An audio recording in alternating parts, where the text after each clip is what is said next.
Hey guys, Razorback Zach here, live from the Hog Pen. This is our first episode of the new and improved Inside the Hog Pen live with Razorback Zach.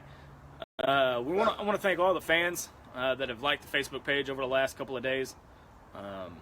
We're gaining popularity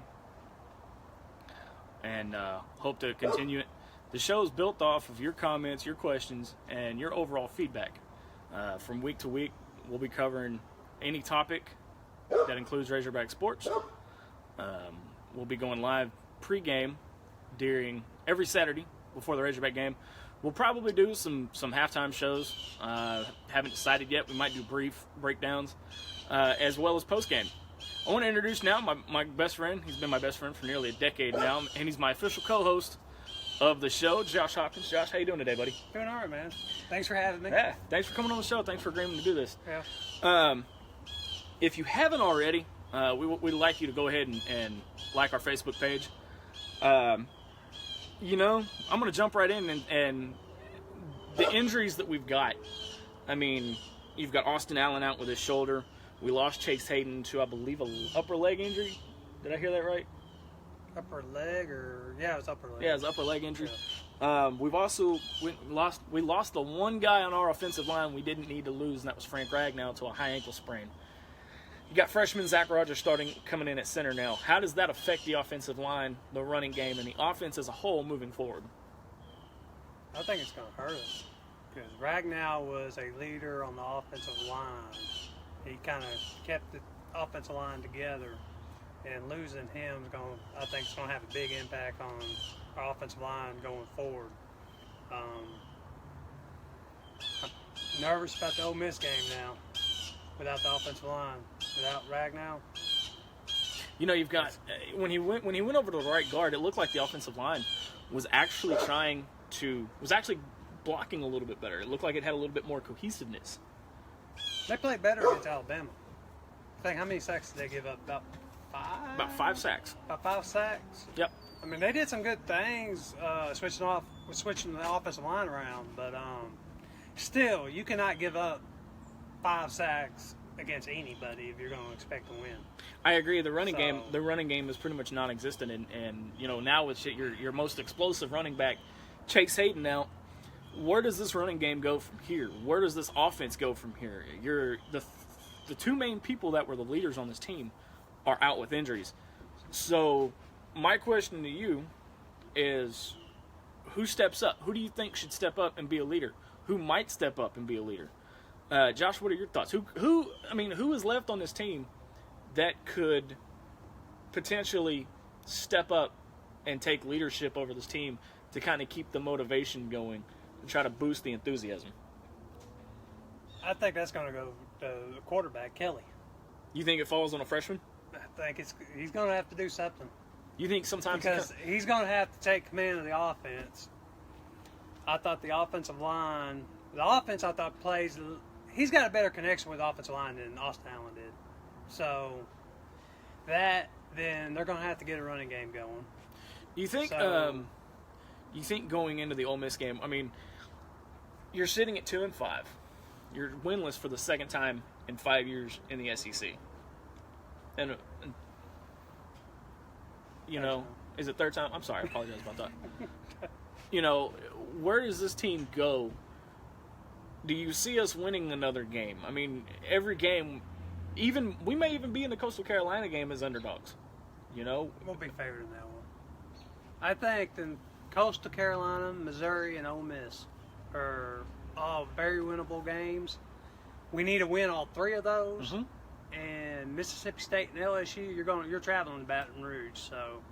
And LSU's playing really good. I was just fixing to say they're playing really well right now. So I don't like our chances there. In Mississippi State's got a solid defense. They got a solid offense. Got a solid quarterback. They're just a solid team, period. So I don't really like our chances there either. So if he wins those 3, do you think that solidifies him, Brett Bielema, for another year, or do you think, regardless of how it ends up, that he's gone? I think Eric Bolin in the SEC country said this, and he said that if Arkansas finishes with wins over Coastal Carolina, Missouri, and Ole Miss, they would finish what, 3-2? 3-2. 3-2. That Brett Bielema has a 50-50 shot. And I tend to agree with that. And plus, now, if they end up losing one of those three that they're capable of winning, I think he's done. Okay. You know, speaking of Eric Bolin, I want to backtrack just a moment, and I want to thank John Neighbors of SEC Country, his podcast. I want to thank Roger Scott from 103.7 The Buzz and the Hog Trough fan podcast. Those were the inspirations that this show came about. Without their inspiration and without John Neighbors' advice, this show couldn't have ever happened. So I want to thank the guys from there and the guys behind the scenes. Moving on. I thought about this earlier today. You know, we're winless in the SEC again. What year is more embarrassing? Would it be John L. Smith's year? With the smiles and the state of Alabama quote and all of that, or would it be this year with the way that the team has just played as a whole? You're coming off of the two just flat games after the great first halves against Missouri last year, the great first half against Virginia Tech last year, and you come out in the second half in both of those games and just come out with a goose egg. Then you come into this year and your only wins are against FCS opponents. Which is more embarrassing? Would it be the John L. Smith year or would it be this year? This year. Definitely Why this is that? year. John L. Smith, number one, we won 2 conference games. Number 2, I think we were more competitive. This year's team against SEC opponents, they have not been competitive in the second half. I agree. I don't know what the point differential is, but they've been outscored by a large margin in the second half in every SEC game except for maybe Texas A&M. You know, Texas A&M, they played close, but just like the same story, different verse. It's you play close, but it all comes down to that overtime and not close enough. Exactly. We've dealt with the loss at Toledo a few years ago. We've dealt with, but the team got better after the loss. We did. But however, we lost here in Little Rock, just down the street from here. As a matter of fact, we've lost to. We can't beat Alabama. We can't beat Texas A&M. We can't beat Mississippi. Missouri consistently. Does all those play into factors as far as Brett Bielema's coaching career, coaching job, and his job security? By that, he comes out every press conference and he says, we're not where we want to be, but we're close.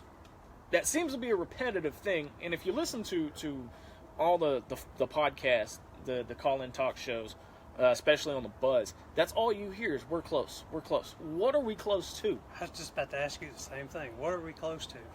I haven't seen any improvement from the TCU game in the second half.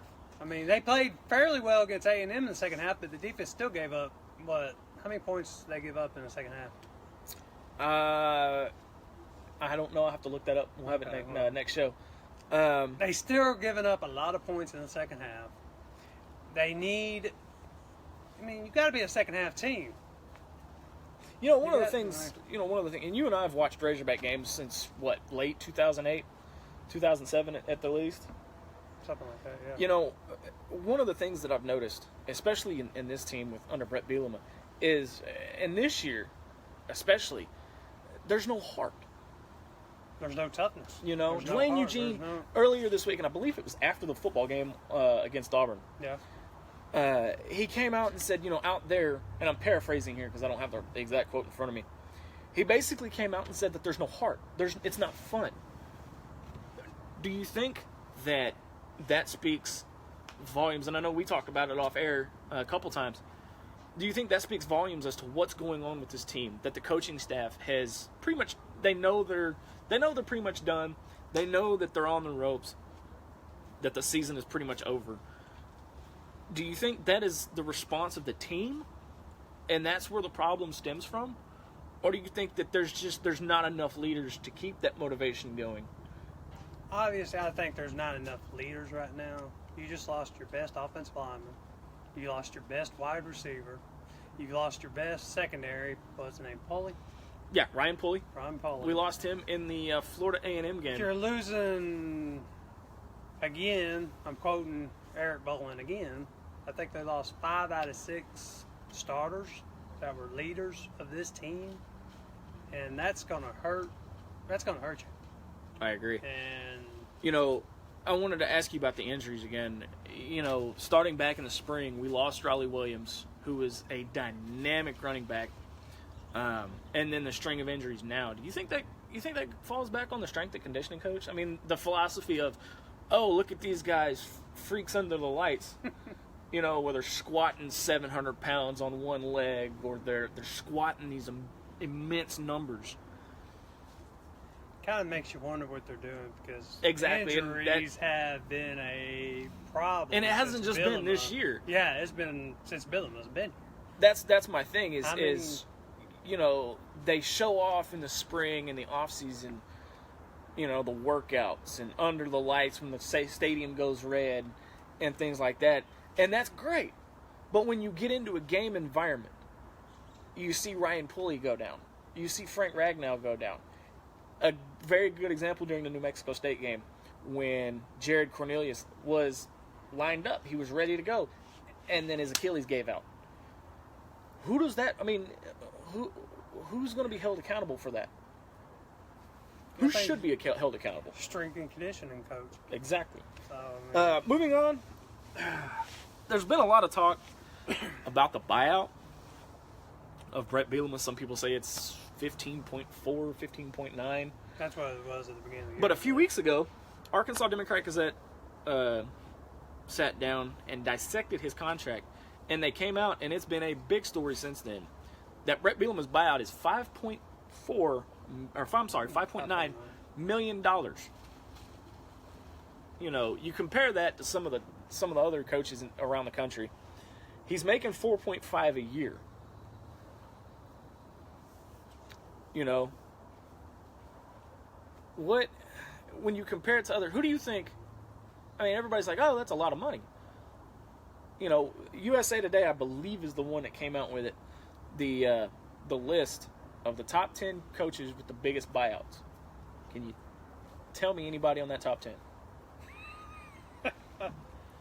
Everybody. I would say right now, I guarantee you Nick Saban would be one of them. Nick Saban comes in at number 4 at $26.9 million. Nick Saban, and I wouldn't be surprised if Dabo from Clemson. Yeah, you got it. Dabo Swinney, number one at his buyout is $40 million. $40 million?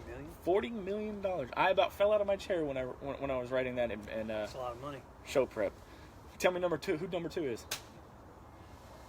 I have no idea. You'll never guess it. He's in the ACC.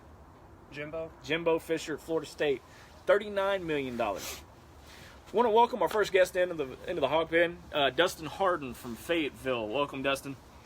Wanted to give a shout out to you. Going back to our coaches' buyouts, can you give me the other 5? No, I cannot. I have no idea. I know Washington, Chris Peterson. Chris Peterson comes in at number 3. $31 million. So when we round out some other names that we didn't think were on there. I want to think, what about TCU's coach, Gary Patterson? TCU is outside the top 10. Is it? Yeah, he's outside the top 10. Kurt, I guess his name is Frentz, out of Iowa, the head coach at Iowa, comes in at number 5. He's at 22.5. Former Vanderbilt coach James Franklin up at Penn State comes in at number 6. He is at $22 million even. He's done a good job. Florida's old coach Urban Meyer comes in at number 7. He is at $21 million. And Jim Harbaugh comes in at number 8. Everybody thinks, you know, the Harbaughs, the Sabans of the world, they're going to be 1 and 2. First one is first comment coming in is, thanks, man. Getting ready to watch the World Series soon. You know, we'll be touching on that later in the show just a little bit. Going back, final 2. Jim Harbaugh is at number 8. He's out of Michigan at $20.5 million. Tom Herman. That was, when I was looking at this list, that one surprised me as well as Texas is doing. I'm sorry, as bad as Texas is doing. It's his first year. It's going to take him time to build a program. Can you tell me what his buyout is? I would say it's over $15 million. $20.4 million. Last but not least, I haven't heard of this guy. The head coach at Virginia, Bronco Mendenhall. He's at an even 20 mil. Yeah, he came from, was it BYU? I believe so. Yeah. I believe so. He did a solid job at BYU, and they hired him at Virginia, and I'm not sure what Virginia's record is, but... they're pretty decent. I'll have to look that one up. How many years has he been there? You know, I'm not sure. Do you know anything? Like I said, I hadn't even heard of him before today. So I'm gonna ask your thoughts, and we'll bring in our third member of our team. I want to know, there's a lot of talk of Gus Malzahn coming back to Arkansas. He's got Arkansas ties. He started out at Springdale. Was it? He was at Springdale? He started out at Springdale. He was at Shiloh Christian. Shiloh Christian, that's the one. I don't know why I was thinking Springdale. He started out at Shiloh Christian. Mm-hmm. He went to University of Arkansas as the offensive coordinator. Unfortunately, we ran him out of town. We fired. Yes, we ran. The 06-07 season. We pretty much ran that entire coaching staff out of town. What do you think? I mean, he lost to LSU 2 weeks ago. About 2 weeks ago. Yeah, the upset against LSU in Baton Rouge. After the game, Auburn Fans were just livid. They were mad. They were up. I mean, even worse than Arkansas. The man's sitting at 5-2. I don't understand. I don't understand where that comes into play. I mean, you're sitting at 5-2. You're coming off. You've got a Cam Newton. You're coming off multi-bowl win seasons. They lost last year. Did they go to the bowl game though? They went to the Sugar Bowl. They went to the Sugar Bowl. Yeah. Okay. The argument can be said. Brett Bielema went to 3 Rose Bowls, but he never won. Never won. So. But still, what is in your head, in your mind? What is the possibility, if there is any, of Gus Malzahn coming back to Arkansas? And we want to welcome your thoughts into. Do you think that Arkansas will bring back Gus Malzahn as head coach if for some reason he is out at Auburn? You've still got Alabama on the schedule. You still got Georgia on the schedule. And Georgia's on the rise right now, so what are my thoughts about him coming back to Arkansas? Of the possibility, yes. I think there's a possibility. He's got a lot of family connections up here. He knows the area, obviously. I don't know how far Springdale is from Fayetteville, but it's not very far at all. So he knows the state. He knows the high schools around here. So I could see it happening if Auburn is to let him go. And I don't know how true this is. I heard that him, Gus Malzahn, and Jake Jacobs, Auburn's athletic director, are not seeing eye to eye at the moment. So that's brand new information. That's very good insight. Do you think in his mind, after everything that happened when he was at Arkansas, do you think he wants to come back? Well, I think everything that happened, when was that, 10, 11 years ago? Mm-hmm. A lot of those people that were involved in that situation are not at Arkansas anymore. So I think it'll be a brand new start, Example, basketball team, Mike Anderson. He came back. True. So, do you think that if he loses to Auburn, if he loses to Georgia and he gets blown out in the Iron Bowl, do you think that plays in a factor into whether or not he stays at Auburn? Yeah, I think if he loses to Auburn and gets blown out by Alabama, that would make him 8-4, finish the season 8-4. Which 8-4 is a decent record, but at Auburn they want to compete for championships. And they have a very talented team, so I think 8-4. I think they will show him the door. Okay, got a comment coming in from Dustin Harden again. Gus would be great for Arkansas. Different scheme than Brett Bielema. I would love to see that hurry up offense. And to answer your question, how far Springdale is from Fayetteville, it's 5 minutes. 5 minutes. He lives up in that area. Just joined up there. You know, we got Ole Miss coming in Saturday at 11 o'clock. Is there any hope for the Arkansas Razorbacks? I think there's hope. Ole Miss is not very good. Their defense is struggling. They're breaking in a new quarterback. I don't know a lot about him, but he's a dual threat. I was going to say, speaking of which, Shea Patterson's out. They're sitting at 2-3 in the SEC. They're sitting at 2-3 overall. I don't know where this. This is going to be a pillow fight. Somebody had described it earlier this week as a pillow fight. Pillow fight. You've got two struggling offenses. It's only a matter of time before one of these programs just utterly collapses. Well, Ole Miss is still under investigation, so. And it won't be until after the Egg Bowl. Yeah, I read somewhere where it's not until after the Egg Bowl. So I think the game's going to be I want to say it's going to be a shootout. I want to say whoever has the ball last is going to win. But my thing is how well is the offensive line going to play? Especially now that Ragnow's out. Yeah. So that's going to take a lot of things, a lot of heart in order to pull out the win. What, in your mind, what does Arkansas need to do as a whole to beat Ole Miss? I always say defense, you got to stop the run. Don't give up big plays. And I think the most important thing to do in a football game is you've got to win the turnover battle. Got to win the turnover battle. We'll be going over that early Saturday morning on our pregame show of Inside the Hog Pen. We've still got a couple of days to dissect it. All right, moving on to hopefully a better, more productive, more enthusiastic turn is the basketball team. They're coming off of barely losing to North Carolina last year in the second round. Mm-hmm. North Carolina being the potential national champion. You got Barford back, you've got Macon, you've got Beard. Is there any other starters? What? Is there any other starters on that team that you see could be a breakout player? The starter, I don't know if he's starting. In fact, I don't think he is starting. But C.J. Jones had a great red and white game. And he's a pure shooter.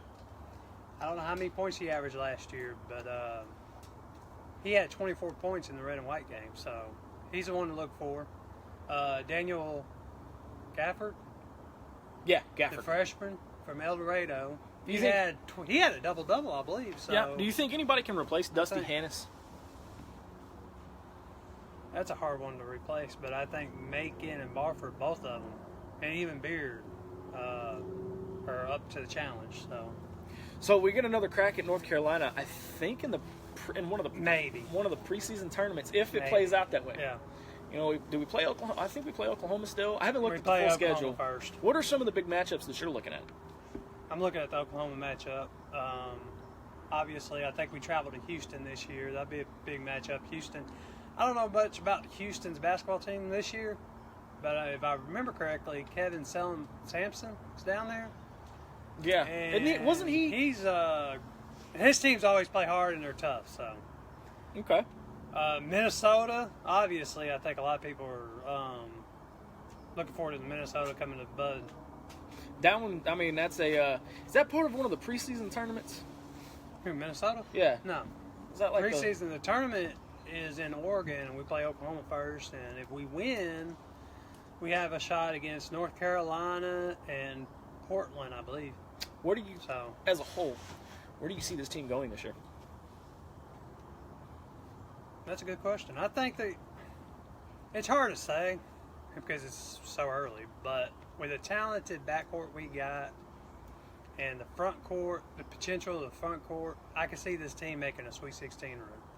Really? I can see this team I think this team's capable of one of the things, top 25 team. And you and I talked about this last year, one of the things that we noticed when Arkansas played North Carolina in the second round of the tournament was it got down to about 3 to 4 minutes left to go in the game. We were up, and it looked like the guys kind of got scared. Barford wasn't playing, good, mature clock management. Macon was not having a good game. He was not playing clock management. Do you think they learned from that? And would the outcome have been different if they had played clock management and had better clock management? I say play clock management. Definitely. Better clock management. Do you think that North Carolina would have gone on and beat us? Because they went into lockdown mode once they realized that we were not having great time management skills. North Carolina went to lockdown mode. Arkansas went into panic mode because Arkansas didn't know what to do. I can't remember how many possessions we held the ball to the end of the shot clock and we just fired up a shot. Bad shot. And then I think fatigue might have played a little factor to that too. So. Yeah, I don't think the Razorback team had you've got the '94 national championship team, but when was the last time we had ever gotten that close? And since then, 95. you said I was just getting to that. '95 we lost in the championship game to UCLA. I believe it was UCLA, wasn't it? Yep. From then on, we've had tastes of it. Mm-hmm. And then we had a dry spell. I don't think the Razorback team knew how to handle that. They've been the last 10 years our basketball team under the coaching of Stan Heath and Pelfrey have been struggling. Anderson has come back in and he's trying to change the culture up there. And I think he's going into the 7th season, and I think he's done a great job. Got our first question again from Dusty Harden. He says, "Hey, if we beat Ole Miss, then beat Coastal Carolina, a win on Mississippi State, a man up on LSU, then beat Missouri, we can still go bowling. We should win with Ole Miss. We should win Ole Miss, Coastal Carolina, win one of the two Mississippi State or LSU, and we should beat Missouri. Just saying, we still have a chance to go. We still have a chance to bowl, maybe a Liberty or Independence Bowl. Depends on if our guys step up."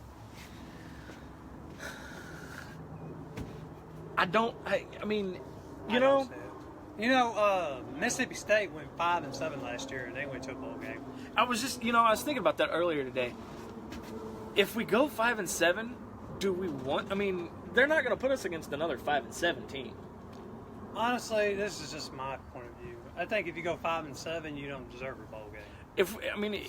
Here's my thing. If I'm head coach of anywhere, if I'm head coach of Toilet Bowl University or whoever, if anything below 6-6, even if we get a bowl invite, I'd decline it. It's because either way, if you win your bowl game, you still have a losing record. Or if you go 6-6. Well, if you're 5 7-6. if you're 5-7, my thing is there's just too many bowls out there. Way too many. I think 8-4 should qualify you to a bowl. So saying 6-6, you shouldn't go to a bowl, or even 7-5. Well, back in the what I call the BCS era, back in that era, 8-4 was get you into the Cotton Bowl at least. Mm-hmm. Now 8-4 gets you, the Belt Bowl. Look at Virginia Tech last year, 9-3, and they were in the Belt Bowl playing against a 7-5 Arkansas team. The 9-3 co-champions of the ACC, in a pre-New Year's. No, were they post New Year's Day? It was post New Year's. Either way, yeah. Everybody strives to be New Year's Day or national championship because that's the playoffs. Mm-hmm. Somebody, I forget one of the talking heads, and then we'll get back talking about the SEC as a whole. One of the talking heads earlier this week, I think it was Clint Sterner, maybe? I could be wrong. He was saying, or whoever it was saying that eventually you're going to have to go to an 8-team playoff instead of a 4. 8-team playoff. That would be interesting. It would.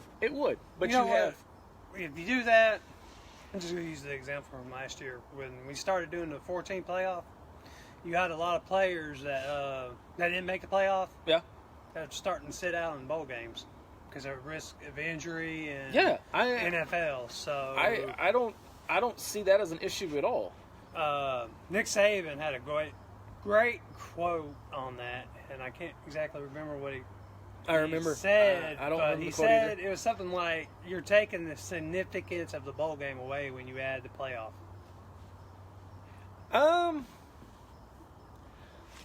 I gotta disagree with that. I mean, you win your playoff game, you win that Well, if you bowl win game. if you get to the playoff, yeah, if you get to the playoff. But if you don't get to the playoff, that bowl game, I mean, And once again, we'll dive in depth once the conference championships start firing up and we start getting into the postseason. One more question here. It's about the money, man. Even 5-7, Arkansas would take it. good point. It is about the money. It is about the money nowadays. It really is. I mean, where's the pride? Where's the pride in saying we went 5-7 and went to the Humanitarian Bowl in Toronto, Canada, and we won it, but we still have a losing record? How do you recruit against something like that? Versus, hey, we went 8-4 last year, or 9-3. We went to the Cotton Bowl, the Rose Bowl, or a big name bowl, and we won, and we're sitting in a double-digit win or a 9-win season. But I mean, it's easier to recruit that way. Mm-hmm. You're thinking, okay, so they went to this bowl. No telling what they can do next year. I still say, if you have a losing record, 5-7, 6-6, you should not go to a bowl. I agree. Like the last comment just said, it's all about the money. I agree. Going back, talking about the SEC. SEC. Talking about the SEC as a whole. Man, we're looking at the potential, and I apologize for the outside noise. We're outside at Josh's house. We're on his back deck until we find a permanent set. I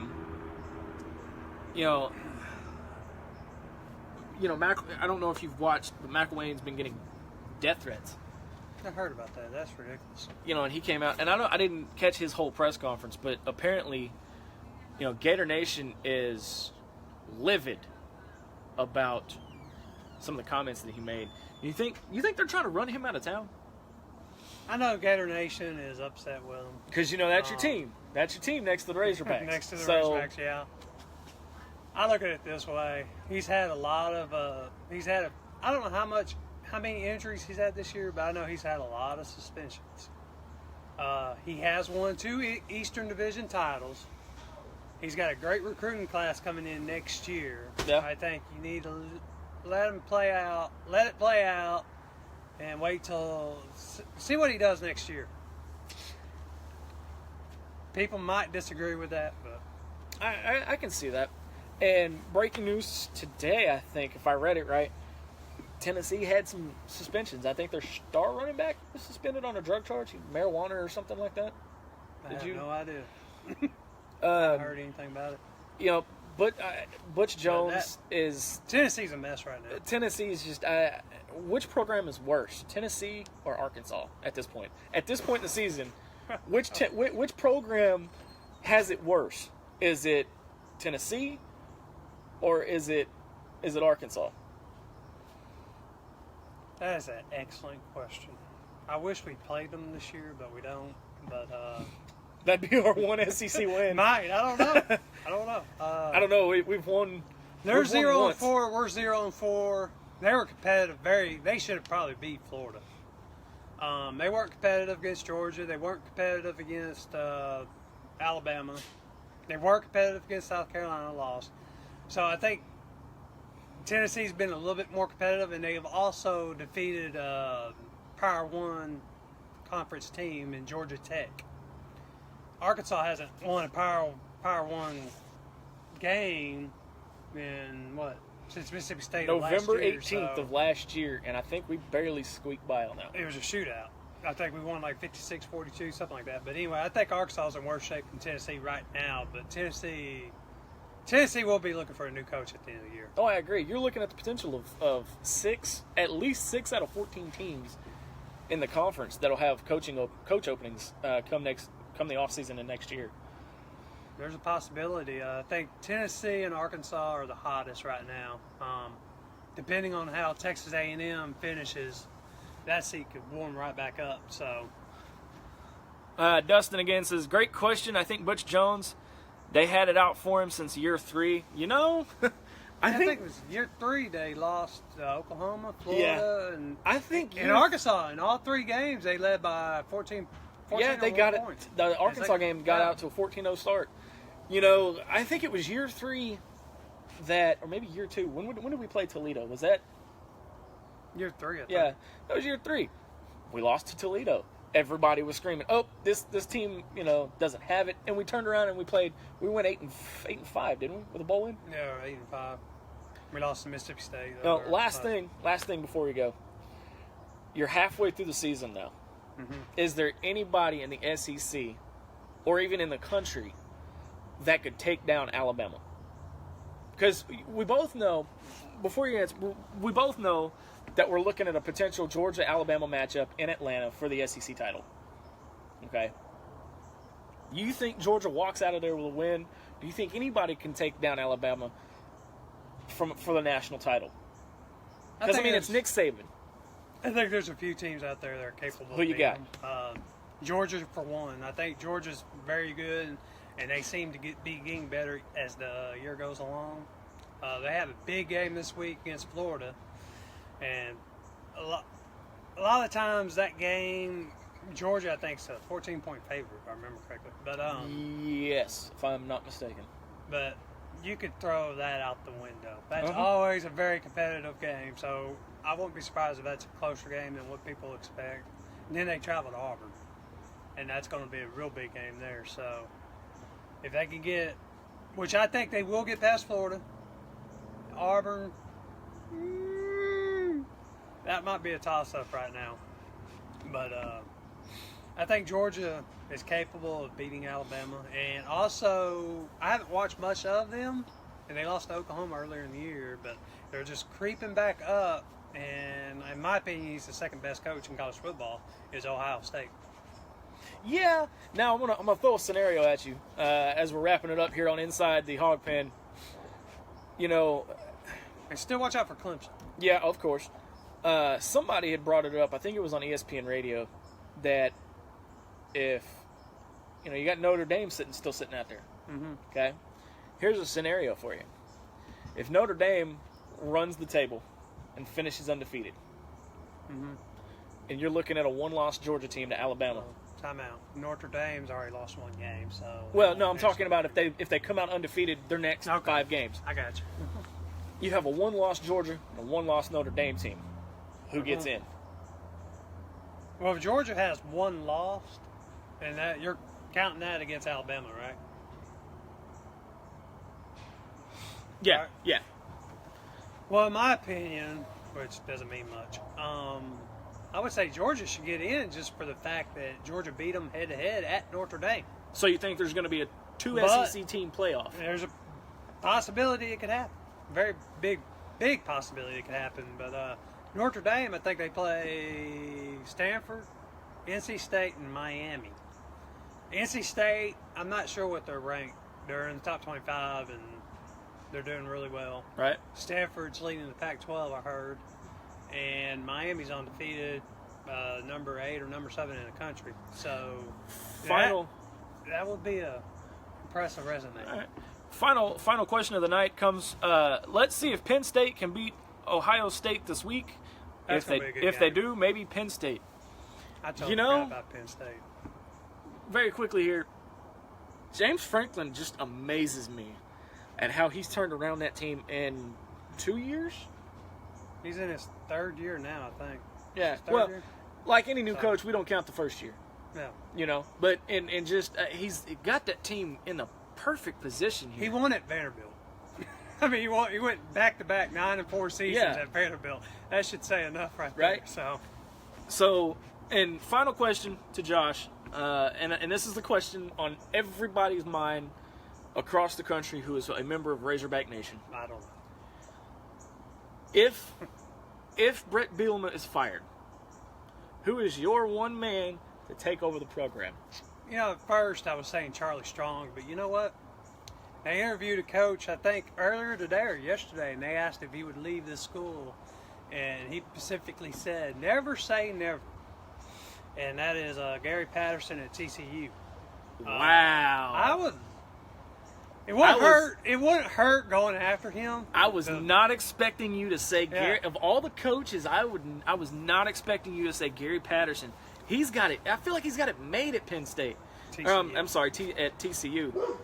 You know, going back on Charlie Strong, the man's got it made down there at South Florida.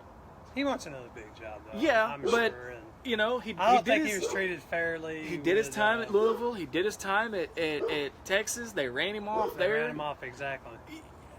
Most people think that he's a good fit because his first year at Texas, he had the do right by rule. Mm-hmm. If you messed up at all, you were off the team. Mm-hmm. He kind of fell away from that to try to gain popularity in the fan base. I think that's where he went wrong. I don't know about that. Well, that's purely speculation. I haven't heard anything with that. TCU, yes, I was thinking that. You know, you guys, apparently I've been living under a rock because I have not heard. I've got to look that up. I just saw that a while ago. That amazing for somebody. He took over what in 2000? Yeah, he's in his 17th season. He's been there almost 20 years. Yeah. I mean, he's done what he can do at TCU, and I'm still amazed at that. They are in the Big 12 now, which is a Power 5 conference. So, but I want Jeff Long. We're looking for a new head coach. He would be on top of my list. I agree. I would, you know, and I would. It's kind of hard. There's so many out there. You've got the potential of Bobby Petrino coming back. That's not going to happen. You've got. He'll take the team. You've got Mike Leach's name being thrown out there. You've got Mike Norvell out of Memphis. Not proven. Being thrown out there. You've got so many people being thrown around. It's hard to tell. That's going to do it for our first episode. We hope you guys enjoyed it. Tell your friends about it. Tell everybody. We'll be on here every Saturday of the football season, about 2 to 3 hours before kickoff. We'll probably do a halftime show, about a 15-minute one, and we'll be here for about 35 to 45 minutes for our post game. I'll be here Saturday. Josh has some other priorities he needs to take care of, but he'll be joining me. Josh, thanks for coming on today, man. I really appreciate it. One more shout out. I got to give a shout out to my buddy Corey Johnson, CJ. He's got his wife's having a birthday today. We won't mention age. We love you guys. He's been a friend of mine for many, many years. He's seen me grow up. Happy birthday, Miss Jessica, from all of us here at Inside the Hog Pen. Josh, till next time, my friend. Thank you, sir. Not a problem. That'll do it for Inside the Hog Pen live with Razorback Zach. Good night, everybody.